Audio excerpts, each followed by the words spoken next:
Digital arrest को लेकर पूरे देश में एक तरीके से हाहाकार मचा हुआ है। कहीं ना कहीं इस तरीके के केसेस आते हैं, लेकिन उत्तर प्रदेश की राजधानी लखनऊ में बैंक ने इनिशिएटिव करके एक डिजिटल अरेस्ट हुई महिला से तकरीबन 1 करोड़ की जो राशि थी वो जाने से बचा लिया। और यही नहीं, पुलिस से संपर्क करने के बाद उसको पूरी तरीके से रोका भी गया और कहीं ना कहीं अब उसमें आगे कार्रवाई भी हो रही है। इस पूरी प्रक्रिया में कैसे एक बैंक ने इनिशिएटिव किया और किस तरीके से उसने उस महिला को, जो बुजुर्ग महिला थी जो पहुंची थी, उनको रोका। हमारे साथ मृत्युंजय जी मौजूद हैं जो जोनल हेड हैं लखनऊ के, उनसे बात करते हैं। सर, ये जो डिजिटल अरेस्ट का एक केस आया, लेकिन वो आप लोगों ने जिस इनिशिएटिव से बचाया, आखिर किस तरीके से आप लोगों ने इसको लेकर ट्रेंड हुए, या कैसे आपके सामने, पहले तो बता दीजिए कि हमें केस आया कैसे और आपने उसको भांपा कैसे। देखिए, इससे पहले मैं बैकग्राउंड बता दूं। जो आपने बताया कि कैसे हम लोगों ने इसको रोका, तो हमारे बैंक के एमडी एनसीओ श्री अशोक चंद जी, इन्होंने साइबर ठगी के खिलाफ एक खाका तैयार किया हुआ है, जिसमें इन्होंने जो हमारे बैंक ने शीर्ष लेवल ने जो तय किया कि सारे स्टाफ को हम ट्रेनिंग दें और ट्रेनिंग में साइबर ठगी और ये डिजिटल अरेस्ट उसके बारे में जरूर प्रशिक्षित किया जाए। उसी का ये नतीजा है कि ये जब साइबर ठगी का प्रयास किया गया हमारे ब्रांच में, मामा चौराहे ब्रांच में, तो यहाँ हमारे स्टाफ ने इसको आइडेंटिफाई कर लिया कि जरूर ये डिजिटल अरेस्ट का केस हो सकता है। उन्होंने साहस दिखाया और उनके ये प्रशिक्षण का ये कमाल था कि अंततः उन्होंने उस साइबर ठगी को रोक दिया। जो साइबर ठगी ना कहे, हम उसको कहें आपको डिजिटल अरेस्ट, उसको रोक दिया। और और ये बैंक के लिए भी बेहतर रहा और ग्राहक के लिए बेहतर रहा और उनका भरोसा हमारे ऊपर जागा। सर, आप लोगों पास कैसे ये इमीडिएट महिला पहुंचती, हम उस दृश्य को जानना चाहते हैं। कैसे आप लोगों ने आइडेंटिफाई कर लिया कि ये डिजिटल अरेस्ट की ट्रैप में है और उसको बचाया जा सकता है? क्या सिम्टम्स ऐसे आपको मिले उस दौरान? देखिए, एक्चुअली जो हमारे स्टाफ हैं, जिनको ट्रेनिंग के तहत बताया गया है कि आपको किस तरह से ये आइडेंटिफाई करना है कि साइबर ठगी हो सकता है कि नहीं हो सकता है, ये आपको डिजिटल अरेस्ट में हो सकता है नहीं होता है। इसी में हमारे जो काउंटर पे जो महिला आई थी, वो एक साथ पूरा बंच एफडीआर के लेकर के आई थी। जो उनके पास 15-16 एफडीआर थे, इनको तोड़ दीजिए और ये पैसा रेमिट कर दीजिए। उसी में उनको आभास हुआ कि ऐसा तो महिला का कभी कोई ट्रेंड था नहीं, टेंशन करने का ट्रेंड था नहीं। महिला बार बार जिद कर रही थी। जिद करने के बावजूद भी थोड़ा सा स्टाफ को भनक लग गया कि कुछ न कुछ गड़बड़ केस में, क्योंकि पिछले 20-25 साल से ये महिला हमारे साथ बैंकिंग कर रही है, ऐसा कभी कोई इनका ट्रेंड रहा नहीं है। और जो उनके हाव भाव में जो चेहरे का एक्सप्रेशन है, वो बताता है कि इसके पीछे कुछ न कुछ कोई गहरी साजिश है। उसके बाद उन लोगों ने उनको ट्रैप किया, महिला को किस तरह से बातों में उलझाया, उनको ट्रैप किया और अंततः ये जान पाए कि this ladies is under digital arrest. तुरंत उन्होंने बगल के पुलिस स्टेशन को संपर्क किया। तब तक महिला को बातों में उलझाए रखा। पुलिस का भी मैं यहाँ पर धन्यवाद देना चाहूंगा। जो थाना, जो विकास नगर थाना है वहां पे नजदीक में, उनके थाना प्रभारी और उनके जो इंस्पेक्टर हैं वो तुरंत आए और इमीडिएटली उन्होंने महिला को सांत्वना दिया, पहले भरोसा दिलाया कि नहीं, हम आपके साथ हैं। बड़ी बात है कि विश्वास कैसे हुआ महिला को कि वो ट्रैप में अब नहीं है और आप लोगों उसको। वो पुलिस और बैंक दोनों के सहयोग से पुलिस जब आ गई, बोले कि नहीं मैं आपके साथ हूँ, तब महिला को विश्वास हुआ कि नहीं, जब पुलिस, ओरिजिनल पुलिस हमारे साथ है तो फिर हमें कोई डरने की बात है। तब उसने पूरी बात बताया कि पिछले 5 दिनों से हमें ये लोग अरेस्ट किए हुए हैं मोबाइल के द्वारा, और ये इनको कह रहे थे कि ये पैसा कहीं एक खाते में ट्रांसफर करें। तो जब वो आई थी तो उसके पास मोबाइल भी था और उस दौरान भी वो मोबाइल पे उनके संपर्क में थी? ऐसा बताया गया, स्टाफ ने बताया कि हाँ, उनके पास मोबाइल था और मोबाइल से वो कंटिन्यूअस कनेक्ट थे। जो डिजिटल अरेस्ट के लोग थे वो कंटिन्यूअस कनेक्ट थे और वीडियो उनका ऑन था, ऐसा वहां के स्टाफ ने बताया। और पुलिसकर्मी ने भी, इनको जो हमारे एसआई था, उन्होंने भी देख करके बताया कि दे वर कनेक्टेड, है ना। तो आप लोगों ने कहा कि ट्रेनिंग हम भी देते हैं, तो क्या इस तरीके की ट्रेनिंग भी आप लोग देते हैं स्टाफ को कि वो आइडेंटिफाई कर पाए अगर डिजिटल अरेस्ट कोई है, या बैंक से संपर्क करता है, या वो ऑनलाइन ट्रांजैक्शन करता है, इस तरीके से? नहीं, ये आईटी ट्रेनिंग और साइबर फ्रॉड का ही एक हिस्सा है, जिसमें विशेष रूप से हम लोग ट्रेनिंग दे रहे हैं। जो हमारे पास केसेस आते हैं, उस केसेस को ध्यान में रखते हुए हम लोगों ने एक मॉडल बनाया है, जिसमें हमारे एमडी एनसीओ श्री अशोक चंद जी का बहुत बड़ा विजन रहा है, जिसमें ये चपरासी से लेकर के टॉप लेवल के ऑफिसर तक को ट्रेनिंग दे रहे हैं। उसी का ये नतीजा है कि हम ट्रैप कर, ये एक केस नहीं है, इसके पहले भी पंजाब नेशनल बैंक ने ऐसे 4-5 केस को नाकाम किया हुआ है। इससे पहले भी केसेस आए थे। पहले भी केसेस आए, उसको नाकाम किया है हमारे काउंटर पर बैठे हुए स्टाफ ने। और ये उसी खाका के तहत जो ट्रेनिंग दिया जा रहा है हमारे टॉप मैनेजमेंट के अंदर, उसी का ये नतीजा है।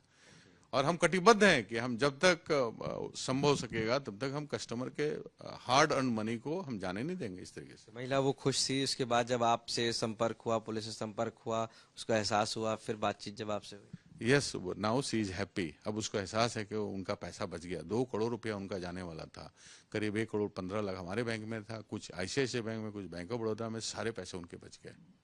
डिजिटल अरेस्ट जो लोग होते हैं, जैसे आप पैसे थे, तो उनके लिए क्या मैसेज है from side of the bank की क्या वो करें एज दिस टाइम, अगर ऐसा होता है? क्योंकि ज़्यादातर वो ऑनलाइन ट्रांजैक्शन करते हैं या ज़्यादातर इस तरीके की खुद बैंक पहुंचते हैं। देखिए, इसके बारे में तो सरकार और प्रशासन ही बता पाएगी। हम तो ये कहेंगे वो बिल्कुल नहीं डरे। मोबाइल पर, जैसा सरकार बार बार कहती है कि मोबाइल पे वीडियो कॉल से कभी भी कोई पुलिस अधिकारी इंट्रोगेशन नहीं करता है, इसको सत्य ही माने, और ऐसा होता भी नहीं है। इसको इनको विश्वास में लेकर के तुरंत नजदीक के थाने में जाना चाहिए, ऐसा मेरा मानना है। ये मेरा व्यक्तिगत मानना है। तो इसमें ऐसे लोगों को बचाया जा सकता है? बिल्कुल बिल्कुल बचाया जा सकता है। बार बार पुलिस अथॉरिटी कह रही है कि हम कभी भी मोबाइल पे किसी तरह का कोई इंट्रोगेशन नहीं करते, किसी तरह का कोई क्वेश्चन नहीं करते हैं व्हाट्सएप कॉल में। तो इस बात को हमें थोड़ा सा मानने की जरूरत है। देश में डिजिटल अरेस्ट को लेकर लोगों में डर बना हुआ है, लेकिन लखनऊ में एक ऐसा केस सामने आया है जिसमें डिजिटल अरेस्ट हुई एक बुजुर्ग महिला जब बैंक पहुंचती है तो बैंक के कर्मचारी उसके हाव भाव से पहचान कर 1 करोड़ रुपए की होने वाली डिजिटल अरेस्ट को रोक लेते हैं। और ये सारा पीएनबी जो मामा चौराहे की ब्रांच है लखनऊ की, वहां पर होता है।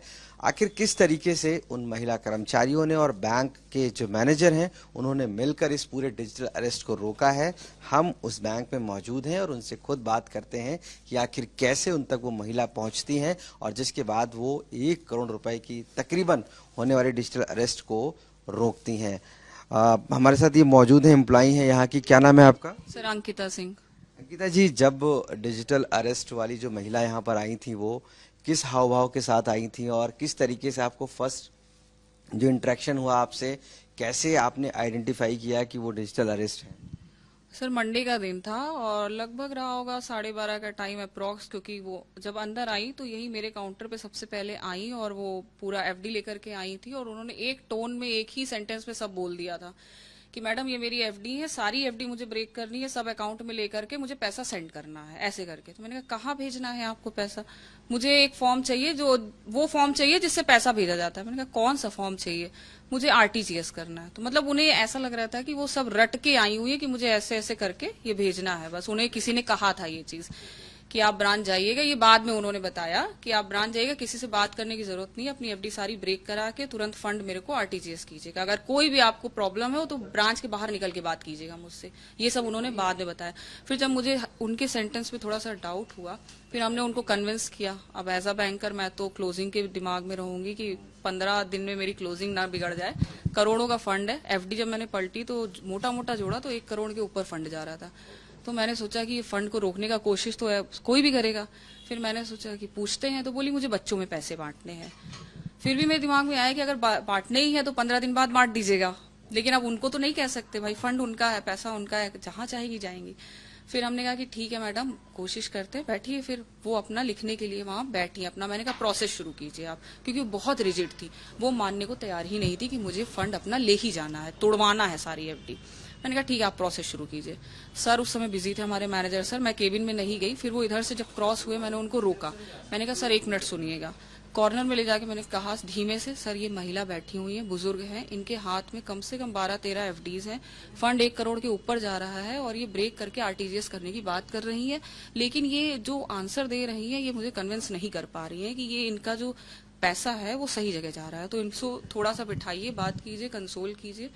तो फिर सर उनको अपने केबिन में बोले ठीक है भेज दीजिएगा। फिर वो अपने केबिन में जब सर उनको लेके गए हैं, 2-2.5 घंटे उनसे बात किया, उनको कन्विंस किया, उन्हें ये महसूस कराया कि आप सेफ हैं, जो भी आपके दिल में आप हमें बता सकते हैं। फिर वो डरी हुई थी, वो कुछ भी बताना नहीं चाह रही थी, क्योंकि उनको ये बोला गया था अगर आपने बताया तो आपके ऊपर टेररिस्ट हमला हो सकता है, कुछ भी हो सकता है, जान जा सकती है या पुलिस की टीम आ जाएगी, बदनामी होगी, ऐसे ऐसे करके उन्हें काफी कुछ बताया गया था। फिर सर अपने केबिन में लेके गए, फिर लगभग दोपहर के 3 बजे उन्होंने ये एक्सेप्ट किया कि हाँ 2 दिन पहले मेरे पास कॉल आया था और ऐसे ऐसे मेरे को बोला गया। सबसे बड़ी बात है कि जब वो यहाँ आई थी तब उनके हाव भाव कैसे थे, और आपको लग रहा था कि वो जब एफडी तुड़वाने आई थी तो उस दौरान क्या एक्सप्रेशंस थे उनके, और क्या उनके पास वो मोबाइल मौजूद था, क्या वो उस समय डिजिटल अरेस्ट थी? मोबाइल उनके पास रहा होगा, बट हाथ में उनके एफडीज थी जो मुझे दिखी। तो उनका हाव भाव बहुत ज्यादा तो नहीं ऑकवर्ड था, एक नॉर्मल वे में था, लेकिन उनका जो स्पीड टोन था और ये बात करके मुझे तुरंत आरटीजीएस करना है, और वो कन्विंस होने के लिए तैयार ही नहीं हो रही थी कि मुझे ये फंड जो है मैं कुछ दिन बाद भेजूं या कुछ भी ऐसा, वो सुनना ही नहीं चाह रही थी। क्या वो बार बार बाहर भी जा रही थी इसको बातचीत करने के लिए इस डिजिटल अरेस्ट के दौरान? उस समय तो नहीं गई थी, लेकिन जब वो सर के पास बैठी थी उस दौरान वही 2-2.5 घंटे के पीरियड में वो 2 बार बाहर गई थी बात करने, और जब भी वो जा रही मतलब बात करना था तो फोन लेके वो बाहर ही जा रही थी। ओके, तो क्या जब पुलिस आती है तो कन्विंस किस तरीके से कर पाते हैं आप लोग कि वो फाइनली अग्री हो जाती है? पहले तो सर ने ही उनको डील किया, काफी टाइम तक उनकी काउंसलिंग करते गए, तब 3 बजे जब उन्होंने ये बोला कि हाँ मेरे साथ ऐसा ऐसा हुआ है, मेरे पास 2 दिन पहले से कॉल आया है और मुझे बोला गया आप घर के बाहर नहीं जाएंगी, ना किसी को घर के अंदर आने देंगी, इवन मेड को भी नहीं आने देंगी, ये सब चीजें, और अपने परिवार में भी किसी से ये बात शेयर नहीं करेंगी आप, ऐसे करके उनको बताया गया था। फिर वो अब इतना डरी हुई थी, जब उन्होंने एक्सेप्ट कर लिया फिर सर बोले आप बैठिए, आप बहुत सेफ हैं। फिर वो अपना गए चौकी में, पुलिस को बुला के लाए और सब करके। अमूमन बैंक में बहुत भीड़ होती है जब कोई कस्टमर आते हैं, तो आप स्पेसिफिकली कैसे उनको फोकस कर पाई? और भी कस्टमर्स होते हैं और कहीं ना कहीं ऐसे में ऐसा नहीं लगता है कि हो सकता है ज़रूरत हो? नहीं सर, इसके रिगार्डिंग हम लोगों को समय समय पर ट्रेनिंग भी दिया जाता है हमारे बैंक की तरफ से कि हाँ आपको कैसे कस्टमर आ रहा है उसके हाव भाव से ही जज करना है, उसके शब्दों से आपको जज करना है, क्योंकि कोई कस्टमर डायरेक्ट आके ये नहीं बोलता है कि हाँ मैं डिजिटली अरेस्ट हूँ मुझे बचा लीजिए, ऐसा कोई नहीं कहेगा। तो हमें गेस करना होता है, और जब तक वो एक्सेप्ट नहीं करेगा हमें उसकी काउंसलिंग करके उसके मुंह से ही ये निकलवाना पड़ता है कि हाँ मेरे साथ ऐसा केस है। इसके लेकर जब आप वो पूरी तरीके से फ्री हो गई तो क्या आप लोगों को भी अब लगा कि जिस तरीके से लोग आते हैं अगर डिजिटल अरेस्ट हैं तो उनको अगर इस तरीके से बचाया जा रहा है तो क्या मैसेज है उनके लिए भी? अब सर ये केस इतना बड़ा हुआ है और इतना फैल रहा है, तो इससे बहुत लोग जागरूक होंगे, अवेयर होंगे, स्टाफ भी अवेयर होंगे, उनको भी पता चलेगा कि हाँ ऐसे ऐसे कस्टमर अगर आ रहे हैं तो थोड़ा सा उनसे बात करें, हो सकता है वो डरे हुए हैं, थोड़ी देर बाद सब कुछ बता भी देंगे।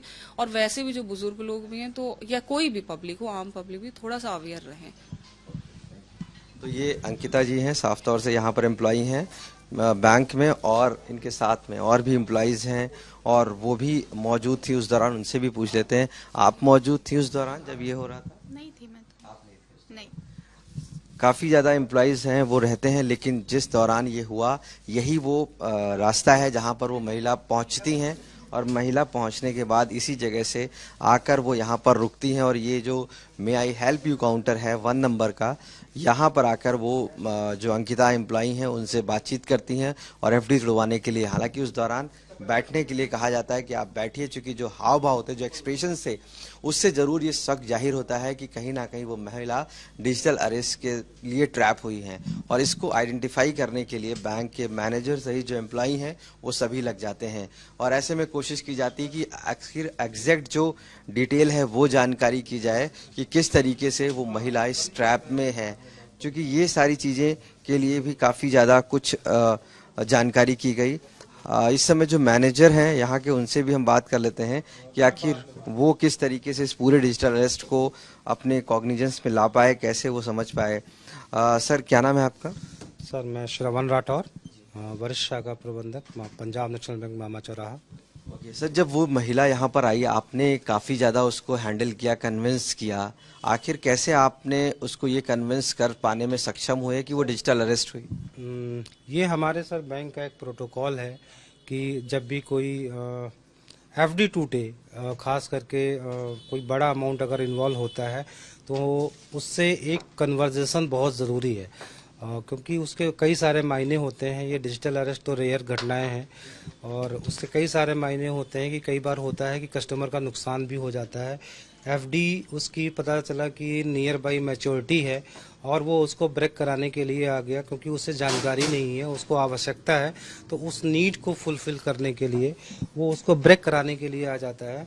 तब हम उसको बताते हैं, बैंक ने अल्टरनेट व्यवस्था कर रखी है, क्योंकि एफडी के अगेंस्ट में हम कई सारे प्रोडक्ट्स हैं हम दे सकते हैं एफडी के उस अगेंस्ट। महिला ने स्पेसिफिकली आपसे क्या बोला जो आप कन्विंस कर पाए उसको? महिला से हमने यही जो हमारा बैंक का प्रोटोकॉल है उसी के तहत सबसे पहले कन्वर्सेशन शुरू किया कि भाई इतना बड़ा अमाउंट आप दे रही जा रहा है, बैंक से कोई नाराज़गी है क्या हमारे? अगर कोई नाराज़गी है तो बताइए, हम उसे दूर करते हैं। किसी ने आपसे डील सही से ना किया हो, या हम आपसे बातचीत ना कर पाए हों, या कभी कोई असुविधा हुई हो, फर्स्ट यही जाता है। तो उसने कहा नहीं, ऐसी कोई बात नहीं है, मुझे कुछ फंड अब उम्र हो गई है मेरी, तो मैं अपने बच्चों को जो है पैसा दे के और अपना क्या करना है, मुझे पैसे का क्या करना है। तो मैंने कहा ठीक है, कौन बेटे का अकाउंट कहाँ पे है? तो उन्होंने किसी अन्य बैंक में बताया। तो मैंने कहा ठीक है, तो उनके अकाउंट हम अपने यहाँ खुलवा देते हैं, तो क्योंकि आप तो हमारे बहुत पुराने कस्टमर हैं, तो आपके बच्चों को भी जोड़ लेंगे। लेकिन उसके लिए भी उन्होंने वो एग्री नहीं हुई, बोली नहीं आप पैसा ट्रांसफ़र कर दीजिए। फिर मैंने अकाउंट डिटेल उनका देखा, तो वो अकाउंट डिटेल किसी फर्म या कंपनी का था जो कि इंडिविजुअल नाम से नहीं था। तो मुझे लगा हो सकता है कि भाई बेटा किसी फर्म को हैंडल करता हो, चलाता हो, प्रोप्राइटर हो सकता है, डायरेक्टर हो सकता है, कुछ भी हो सकता है। तो मैंने उससे उस तरह से बात करना शुरू की कि भाई अपने बेटे से बात कराइए, हम उनको क्रेडिट फैसिलिटी भी दे सकते हैं इसके अगेंस्ट में, और क्योंकि फर्म चलाते हैं तो नेचुरली इतना अमाउंट है तो कंपनी या फर्म जो भी चला रहे हैं वो भी ठीक ठाक ही होगी। वो क्या कहती रही? वो कहती रही कि नहीं, पैसा मुझे चाहिए और कुछ दिनों बाद ये पैसा आपके यहाँ फिर आ जाएगा। तो मुझे डाउट हुआ कि पैसा देना भी है और फिर वो वापस भी आ जाएगा, लेकिन इतना विशेष मतलब किसी नतीजे पे नहीं पहुँच पाए उस समय तक हम। तो मैंने फिर उनसे बोला कि जो आप अकाउंट डिटेल लेके आई हैं मेरे पास, इसका मुझे वो दिखाइए, क्योंकि अकाउंट नंबर जो है आपका ये गलत प्रतीत हो रहा है। तो नहीं, बोली कि नहीं मेरा अकाउंट नंबर तो बिल्कुल सही है और मैंने खुद लिखा है। फिर मैंने, क्योंकि शक थोड़ा सा हो चुका था, मैंने एक डमी एक्टिविटी अपने सिस्टम पे करने की कोशिश की कि अकाउंट फीड करके और ये मैं उनको जता सकूं कि आपने जो अकाउंट डिटेल दिया है ये सही नहीं है। मैंने उनको ये कंफर्म किया कि आपका अकाउंट डिटेल जो आपने दिया है ये सिस्टम एक्सेप्ट नहीं कर रहा है और आपका अकाउंट मिसमैच हो रहा है। लेकिन वो फिर थोड़ा सा सोची और फिर बोली नहीं, ये अकाउंट डिटेल तो सही है, बिल्कुल सही है। हमने कहा नहीं मैडम, ये अकाउंट डिटेल सही नहीं है। उनके क्योंकि बुजुर्ग थी, उनकी बात को मानना भी जरूरी था और हम ये कह भी नहीं सकते किसी को, क्योंकि जो महिला वेल एजुकेटेड है और फंड इतना मेंटेन करते हैं और साउंड माइंड में भी थी। खैर ऐसा नहीं था कि कोई बहुत ज़्यादा डिस्टर्ब। कैसे आप लोग? फिर मैंने उनको ये नहीं कह पा रहा था कि आपके साथ कुछ क्या कोई फ्रॉड हुआ है, मैं उनसे क्वेश्चन भी नहीं कर पा रहा था, लेकिन मैं अपनी तरफ से पूरा आश्वस्त होना चाह रहा था। फिर मैंने उनको वो चीज़ बिल्कुल रिजिड हो गया कि मैडम आपका अकाउंट नंबर गलत है। उसके बाद वो बाहर चली गई और बाहर गई तो हमारे यहाँ मिस्टर सचिन जी ये बैठे हुए हैं और सचिन जी ने एक हमारे यहाँ, क्योंकि ये घटना सब जो है यहाँ पे सुन रहे थे ये लोग, तो इन्होंने जो है भेजा, एक चतुर्थ श्रेणी कर्मचारी है उसको उसके पीछे भेजा। वो महिला एक कॉर्नर में चली गई, बाहर गेट के एक कॉर्नर में जाके बात करने लग गई। कर्मचारी जो था वो थोड़ी दूर पे ही रुका रहा, क्योंकि किसी के पास में नहीं जा सकते भाई, कोई किस तरह की भी बात करते। सुनना चाहा कि आखिर वो किससे बात कर रहे हैं? नहीं, हम ये चीज़ नहीं, क्योंकि सबकी हो सकता है वो भाई अपने कोई प्राइवेट बात कर रही हूँ किसी से, तो हमें ये कोई अधिकार नहीं है हम किसी की बात सुने। लेकिन एक एक्टिविटी वॉच करनी थी हमको कि वो क्या एक्टिविटी कर रही है। तो वो एक्टिविटी जो उनकी थी वो कॉर्नर पे जाके बात करना। अगर हमें किसी को अपने परिवार में फंड देना है तो हम जहाँ जा रहे हैं संस्था में वो हमारे सामने बात कर सकती थी, या हॉल में जाके बात कर सकती थी, या बाहर भी करना था तो गेट पे खड़े होकर बात कर सकती थी। कॉर्नर में जाना थोड़ा सा एक जो शक था, संदेह था, वो बहुत ज़्यादा मजबूत हो गया। फिर उसके बाद वो बैंक में आई, बोली नहीं बेटा ये अकाउंट नंबर सही है, आप इसमें ट्रांसफ़र कर दीजिए, मैंने बात कर ली है। मैंने कहा आपने जो ये डिटेल आया है उस पर मोबाइल पे जो है ना चेक या तो होगी आपकी, भाई जब दिया जाता है तो एक सॉलिड वो दिया जाता है, कहीं कोई गलती ना हो। इतना बड़ा अमाउंट जब जाता है तो ये एश्योर करता है रिसीवर कि कहीं कोई गलती ना हो, तो वो व्हाट्सएप पे चेक भेज देता है या चेक की कॉपी दे देता है, फोटो कॉपी दे देता है, या व्हाट्सएप पे वो टेक्स्ट मैसेज कर देता है। उस तरह की जानकारी मैंने निकालनी चाहिए, बट उसके लिए भी उन्होंने फ़ोन दिखाने से डिनाई कर दिया। जब उन्होंने डिनाई कर दिया तो ये सब चीज़ें जो है शक को बढ़ाती गई। और जब उन्होंने फोन दिखाने से मना किया तब आपको ज्यादा उसमें शक हुआ होगा। बिल्कुल मैं कॉन्फिडेंट होता चला गया कि ये जो है मैटर कुछ फ्रॉड से रिलेटेड है। फिर मैंने बातों बातों में उनका जो है वो मिलाने लग गई, वो पर्चे से खुद ही मिलाने लग गई, लेकिन मैंने बातों बातों में जो है उनका फ़ोन अपने हाथ में ले लिया और उसमें देखा मैंने व्हाट्सएप चैट पे एक वॉइस कॉल पड़ी हुई थी और जो नंबर सेव था वो भी एक अनयूजुअल टाइप का था। और जनरली ऐसा नाम नहीं होता है कि आगे हम किसी का नाम सेव करते हैं, हम भी सेव करते हैं और लोगों के भी देखते हैं, या नाम रखा अगर 2 फ़ोन है 1 2 कर दिया, न्यू ओल्ड, इस तरह का जनरल प्रैक्टिस है। तो उस टाइप का नहीं था, सेव करके आगे लिखा हुआ था। तो वो मैं कॉन्फिडेंट हो गया कि नहीं, ये कोई फ्रॉड ही है और संभवतः ये डिजिटल अरेस्ट का फ्रॉड है, क्योंकि महिला जिस तरह से मतलब कुछ बताने को तैयार नहीं थी, तो वो मैं कंफर्म हो गया। फिर मैंने उनको चाय कॉफ़ी पिलाई, थोड़ी देर बातचीत करता रहा। फिर मैंने उनसे कहा कि ये इतना बड़ा अमाउंट है, अगर ये अभी 5 मिनट में आपके पास से चला जाएगा तो आपके पास क्या बचेगा। तो महिला के एक्सप्रेशन थोड़ा सा लूज़ हो गए और उन्होंने मतलब एक चेहरे पे जो वो होता ना कि हमारे पास से सब चला जाएगा, वो चीज़ दिख रही थी उनके चेहरे पे। फिर मैंने उनको थोड़ा आश्वासन दिया। हमने कहा आप निश्चित तौर पे कि कॉल ऐसी आई होगी आपके पास। तो उन्होंने धीरे धीरे बताना शुरू किया, लेकिन फिर भी वो बोली इतना मतलब उनको इंस्ट्रक्शंस स्ट्रिक्टली दिए गए थे कि आपको किसी से कोई बात नहीं करनी है और फंड ट्रांसफ़र करना ही करना है।